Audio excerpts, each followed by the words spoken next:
Cool. All right, everybody, welcome to UX Design Office Hours. I'm Dave. I'm the student advisor for the UX Career Track. And I'm Jess. I'm the student advisor for the UX Design course, Skills Track.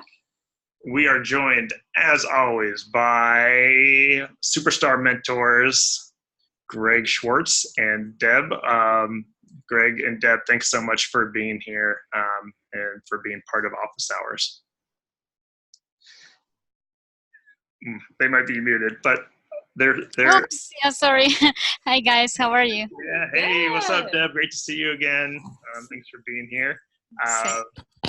And we have a special office hours today, because not only do we have our two host mentors here as always, but we are joined by special guest Noemi Selisker, who is a UX career track mentor at Springboard. Noemi, thank you for being here. My pleasure. Thank you for having me.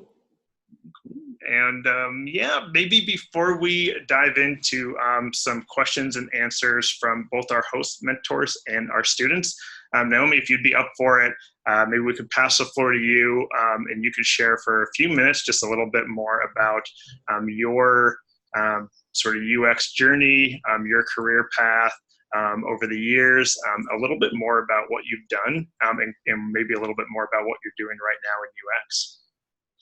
Sounds good. Sounds good. Yeah. So my career in UX started back in '98.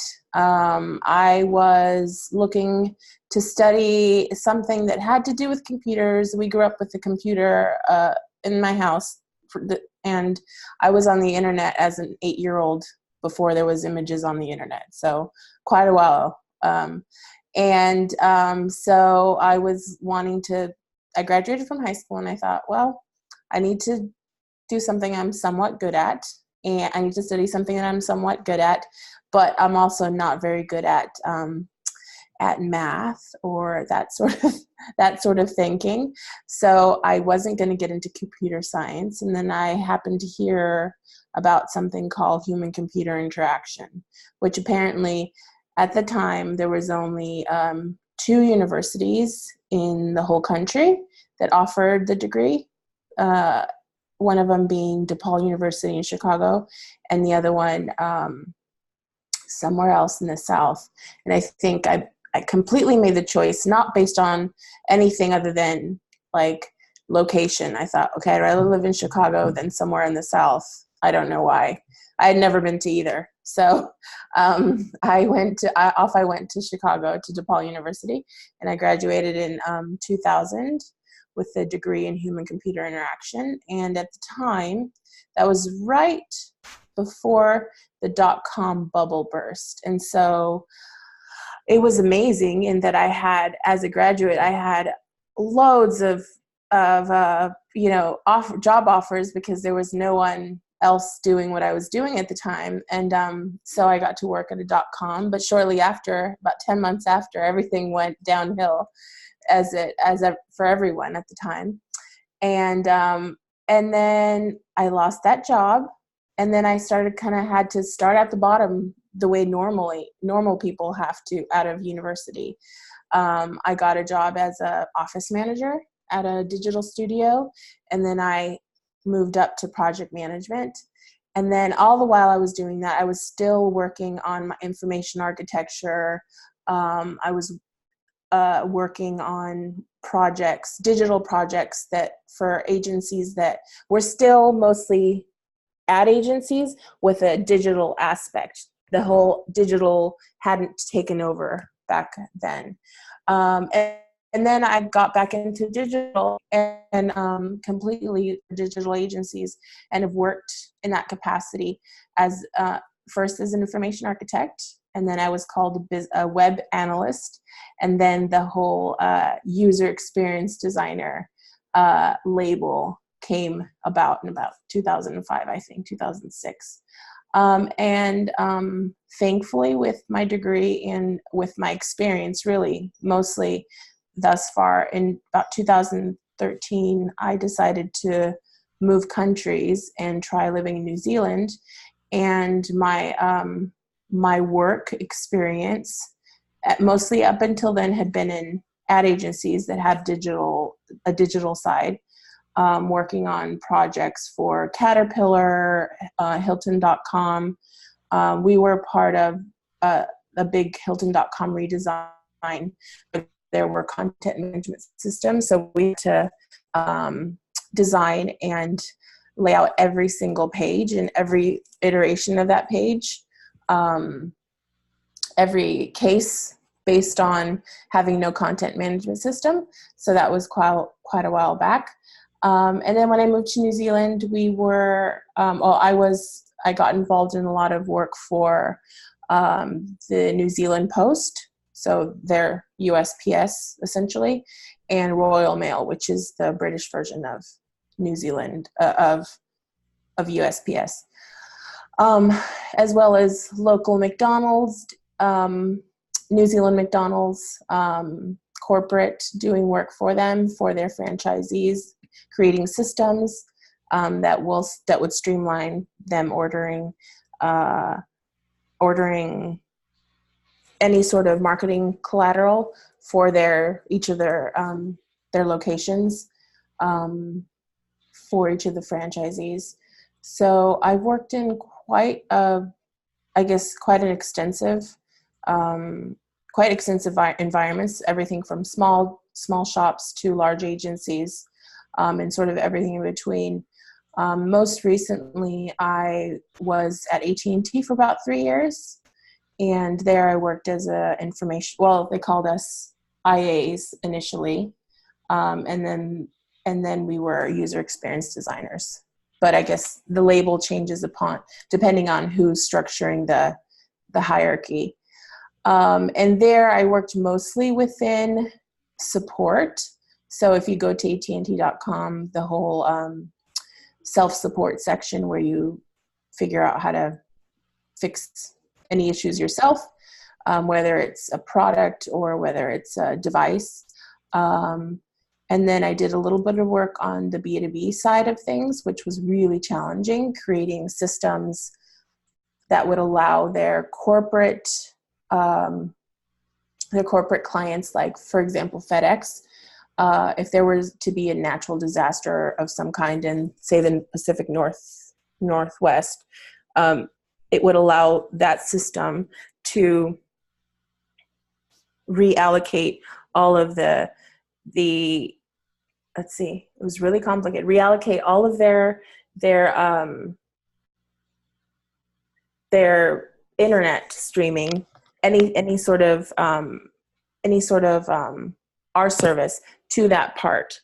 So because they would only buy a certain amount from us every month, it would help for natural disasters. And so that wasn't just for FedEx, that was just for all corporate clients, allowing them to have more control over how they controlled our service. So so now, and in between that, I've worked on startups, most recently, previous to the one I'm on now, which I'll tell you in a minute. I was part of a startup, the first one that allowed people to create their own custom wine, and not just the label, but you could go on, fill out a quiz about what sort of food you were going to consume with it, or what your just general preferences were. So there was a bit of education in terms of notes and tastes and that sort of thing. And users could then select some dials, and it would help them create a specific wine, which then would go. The client was a vineyard up in around Santa Barbara, and they would then mix the wine and bottle it, and part of that is you could create the label itself as well. Unfortunately, it didn't take off, as 75% of startups don't, but it was a fun experience getting to learn all about wine. The startup I'm currently on now is called Wana Family Network, and basically they're looking to be the Airbnb / Uber of babysitting. So we're trying to facilitate the local connection between parents, because in the modern world, it's really easy to be isolated as just generally, let alone as a stay-at-home parent. And so we're looking to help facilitate local connections or connections based on interest, so that you can then say, I'm here at home with my children, but quickly I've got to pop out, for an hour in about 2 hours, and I can quickly see who's available in my general area that I can either drop my kids off or they can come and play at mine. So as you can imagine, there's a huge challenge in trust and honesty when it comes to your children. So that's something that we're working on with we're doing some psychological research, which has been really interesting, in trying to understand sort of the psychological hurdles involved with children, which is a huge thing. And there's a lot of competitors out there for us, and none of them have really taken off. So it's a problem that a lot of people are trying to solve. And so it's exciting kind of being at the forefront of that, with a good, exciting team that's really wanting to fix like human connection, because that's at the end of the day, that's all that's what this is trying to fix, is connecting families with other families who are like them, that they can then say, oh, I'm dropping the kids off at the Smiths, for an hour while I run down to my doctor's appointment, or whatever it is. And so yeah, that's what I'm working on now, and I'm really excited about that. Yeah, that's awesome. It sounds like you have such vast experience with so many different people and groups and backgrounds. And so I think that's going to just be awesome for students to get to hear from you more, how you got there and all of that. But I wanted to see if our host mentors, Deb or Greg, had a question that was really sticking out in their minds to ask you, and we'll get the conversation rolling. And students also be thinking of questions. You can also feel free to drop them in the chat, and we will get to your questions as well for our guest today. Thanks. Hey there. So I had one question.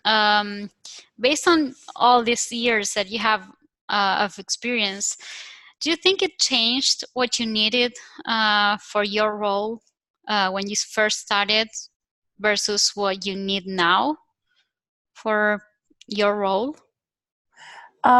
It's changed only in that you're required to know more. I think because technology has facilitated a lot of the work that we were doing in terms of even just wireframing and prototyping early on, that was, more manual. Now a UX designer is also a UI designer. Whereas when I started, UX or IA, that's exactly what you were. You were drawing up plans, drawing up flows, and then you were working closely with a visual designer to then execute your vision. So now what's required of most UX designers is that UI component. Now that's not always the case, and I think that depends on the environment that you're working in. I know I have corporate colleagues who they're still working in that sort of siloed, if you will, manner, where they do work alongside a visual designer, a front-end designer, research, and there's like a team of 5 with the 4 of them and a project manager at the helm. So, but as a contractor, the more you know, the more valuable you are.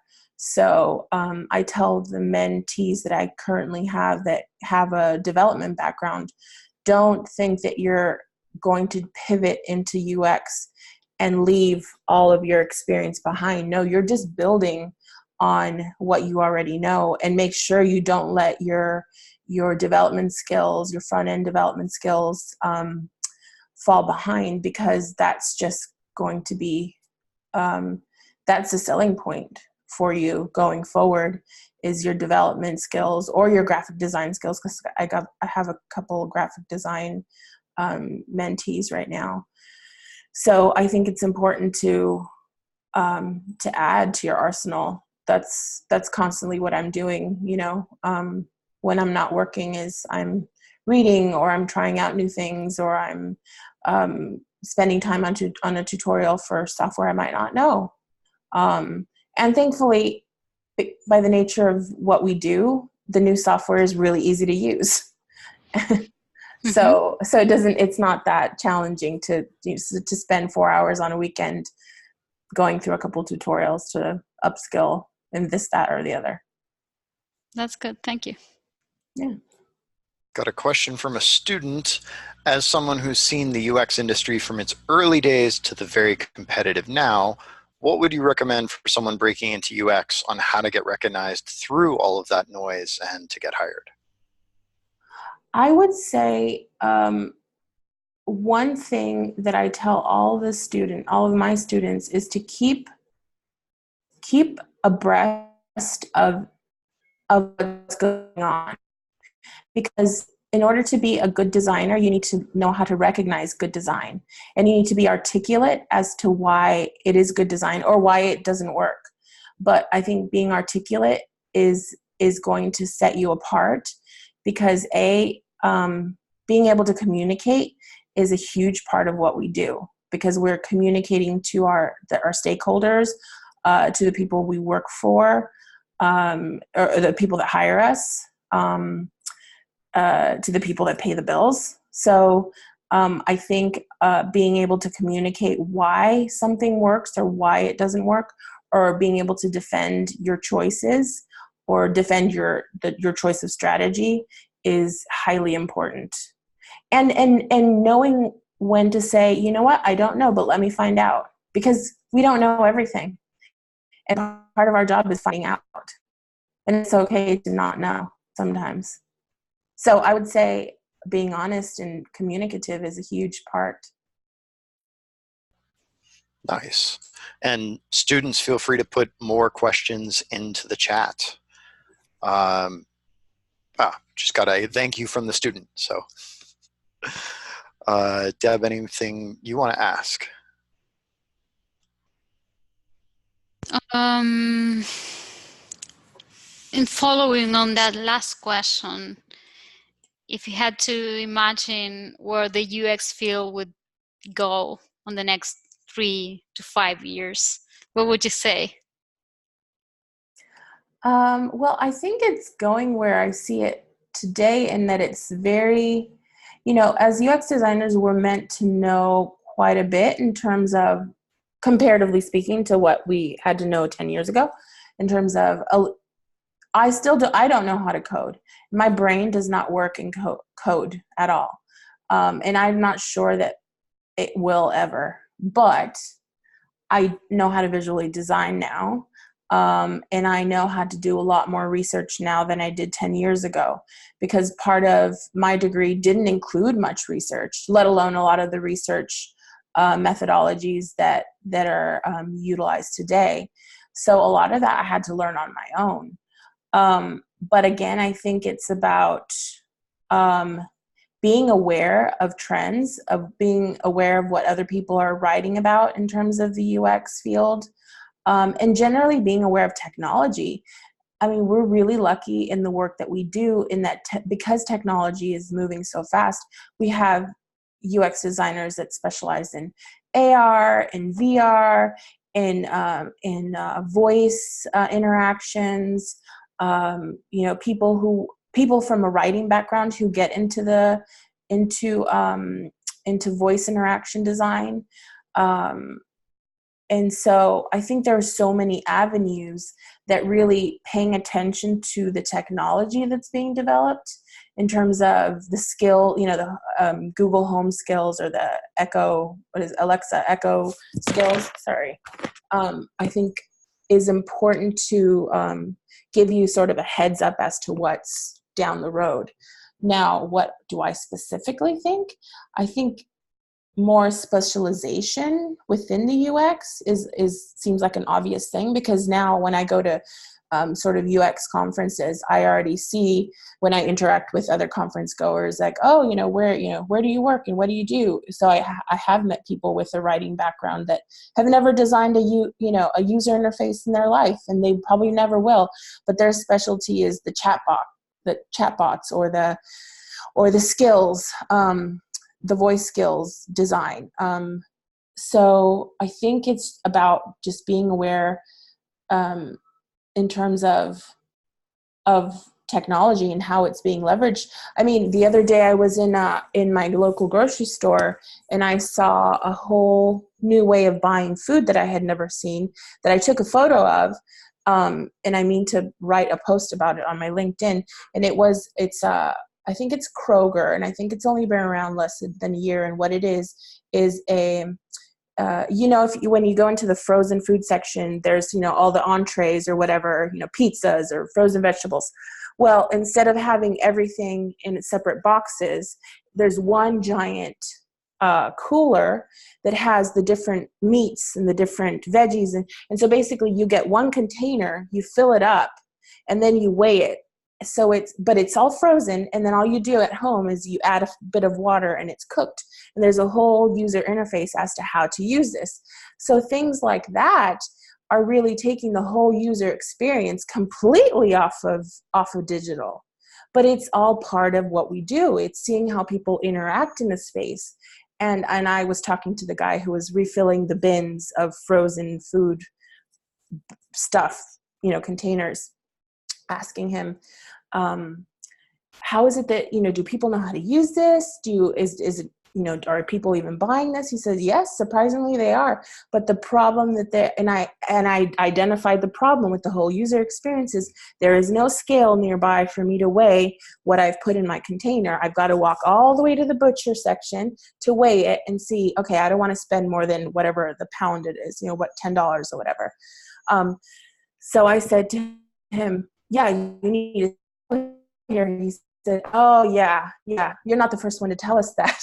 So it's a problem. So this is all part of what we do, whether it's the user experience of a space, of a digital interface, of an audio menu, the way that humans interact in the world is becoming much more nuanced and much more just everywhere. Like we're seeing this, whether it's in product design or whether it's in space design, we're everywhere, and we're necessary because we need someone to think about those things. So I would challenge everyone who's thinking about where they're going to go after they're done with the course is to really think about usability in the world, in your everyday world, as you're going about. And you'll start to see a whole bunch of problems pop up. And it's great to see these problems because that means that there's opportunity to fix them. Opportunity for you to fix them. So I don't know if I answered the question, but I gave you some information. That's awesome. That's We've great. got another one from a student. Is working remotely still a good option, or do we have to be in the big cities? I would say part of your big city, or even, I wouldn't say the big city, because I know that there are smaller cities that have agencies. I would say part of your education, I would say even the bulk of your education is going to come from working alongside people who know more than you. That's been the case for me. I've always been quite blessed in getting people who are happy to partake, teach me from their experience and correct what I'm doing wrong or encourage when I'm doing something right. So I would say if you're going in fresh, if you can get 2 or 3 years of experience alongside someone else or alongside a team of people within an agency of some sort, or even within a corporate, if you can get in, I think that's going to be invaluable. And then after that, you have the chops to then go at it alone working remotely. But then again, things are changing so fast. A lot of corporate environments are completely remote. AT&T was remote for me. For 3 years, I worked from home. All of the team was remote. So I worked with people who were in New Jersey or Washington State or Texas, and we just made it work. So I don't think that that's going to be that rare at all, as it was for me even 10 years ago to try to do it. But what I will encourage is working with people that you can learn from, because that's really going to be the bulk of your education. This is theory. Everything you're going and learning on the course is all theory. And then once you get to the real world, you're going to learn a lot based on what other people are teaching you, what each project teaches you, what each client teaches you. And those are things that you can't learn from a book in terms of learning with, teaching how to handle clients. And not all clients are nice. So that's all in education. Yeah. Let's see. Looks like we've got maybe time for maybe 2 questions more. So one from a student, what are the pros and cons of working at a startup, and any tips on finding startup jobs?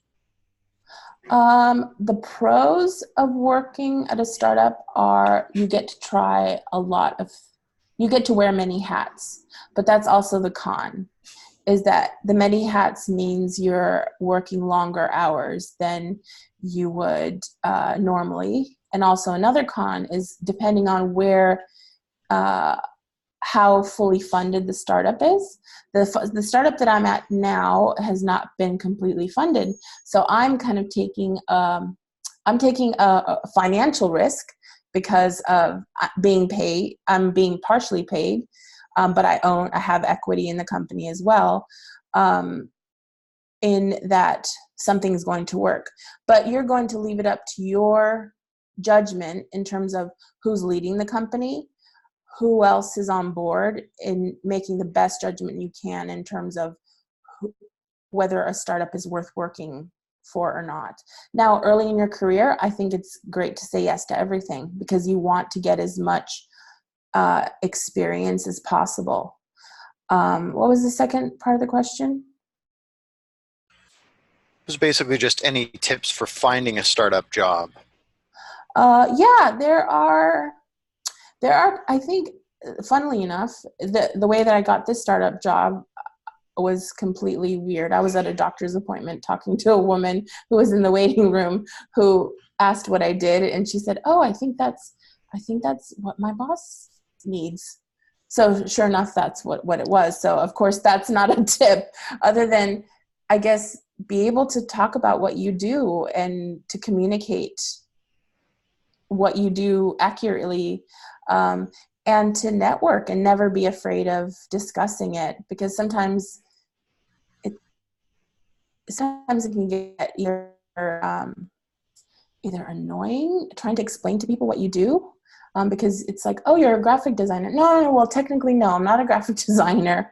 But also just being able to communicate, like I said, being able to communicate what you do and to be readily available to interact with others, like whether it's meetups or whether it's other sort of industry events or related. There are all sorts of organizations popping up in tech, for specific groups, like for women or whatnot, where you can register and go and meet people and hand out a few business cards and shake a few hands.